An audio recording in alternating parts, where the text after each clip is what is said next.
All right, let's get right into it. When we think about building wealth, our minds usually jump to things like spreadsheets, charts, and really complicated financial strategies. But what if I told you that getting rich has way less to do with how smart you are and pretty much everything to do with how you behave? Seriously, it's not about what you know, it's about what you do. And to really get to the heart of this, let me just ask you a question. What do you think the actual financial difference is between a janitor who spent his life sweeping floors and a top executive from Merrill Lynch with a fancy Harvard MBA? The answer? It's about $8 million. But, and this is the kicker, the person who ended up with that fortune is almost definitely not who you're thinking of.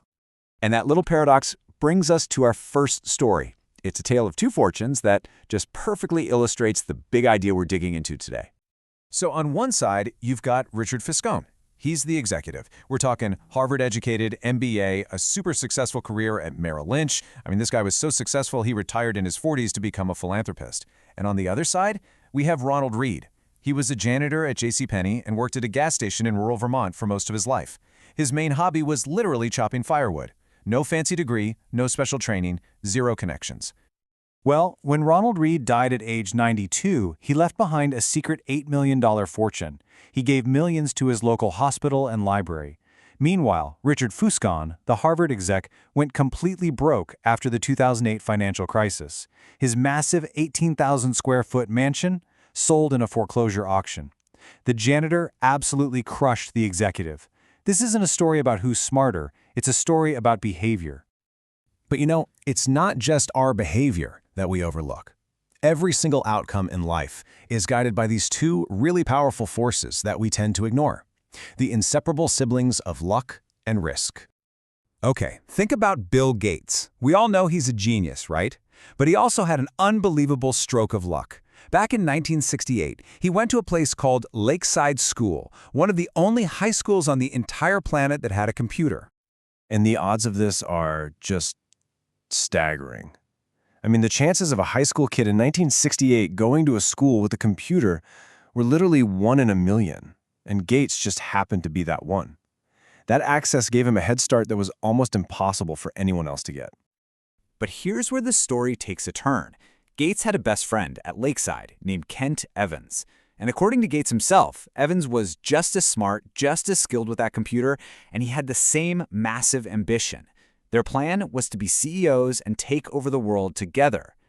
Kent Evans never graduated. He died in a mountaineering accident before he even left high school. And get this, the odds of being killed on a mountain while you're in high school are also roughly 1 in a million. So you see what happened? Bill Gates was hit by a 1 in a million piece of luck, and his equally talented partner was hit by a 1 in a million risk. And this just sums it up perfectly.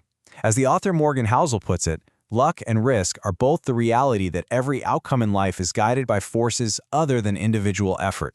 They're the same thing, really, just pointing in opposite directions.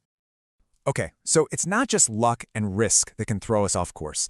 Even when you hit it big, there's this other psychological trap just waiting for you, that constant nagging desire for more. It's like a goalpost that just keeps moving further and further away. Let's look at two guys who seemingly had it all. First, Rajat Gupta. He came from nothing to become the CEO of the consulting giant McKinsey with a net worth of $100 million. Then there's Bernie Madoff. Even before his infamous Ponzi scheme, he ran a legitimate business that made him incredibly wealthy. We're talking tens of millions a year. So both of these men had unimaginable wealth, power, everything, and yet they threw it all away. Gupta went to prison for insider trading because he wanted to be a billionaire. Madoff built the biggest Ponzi scheme in history. Why? It's simple. Social comparison. They looked at people who had even more than they did and felt poor. So they risked their freedom and reputation they had and absolutely needed for more money that they didn't have and absolutely did not need. And this really points to a huge, fundamental mistake we make when thinking about money. We have to redefine our goal, and that starts with understanding the crucial difference between being rich and being wealthy. See, being rich is about your current income. It's the stuff we can see. It's the $100,000 car, the flashy watch, the perfect vacation photos on Instagram. But wealth is totally different. Wealth is the income you haven't spent. It's the money stashed away in savings and investments that nobody ever sees. Its real value isn't about buying more stuff. Its value is giving you options, flexibility, and most importantly, freedom. So think about it like this. The only way to actually build wealth is to not spend the money you have. Spending money to show other people how much money you have is pretty much the fastest way to have less money. Which brings us right back to our janitor, Ronald Read. He wasn't visibly rich, but he was secretly and powerfully wealthy. So, if wealth isn't about buying a Ferrari, then what is it for? What's the real prize it buys? Well, that leads us to the ultimate dividend. The highest form of wealth is simply freedom. It's control over your own time. Forget a bigger salary or a bigger house. The ability to do what you want, when you want, with who you want, for as long as you want, is the single most powerful driver of happiness. That is the real value of wealth. Now, I know what you might be thinking. Okay, but building that kind of wealth seems impossible with all the chaos in the world. And it's true. The world always feels crazy. But just take a look at this chart. Over the last 170 years, the U.S. economy has trended relentlessly upward. Our standard of living has increased 20-fold.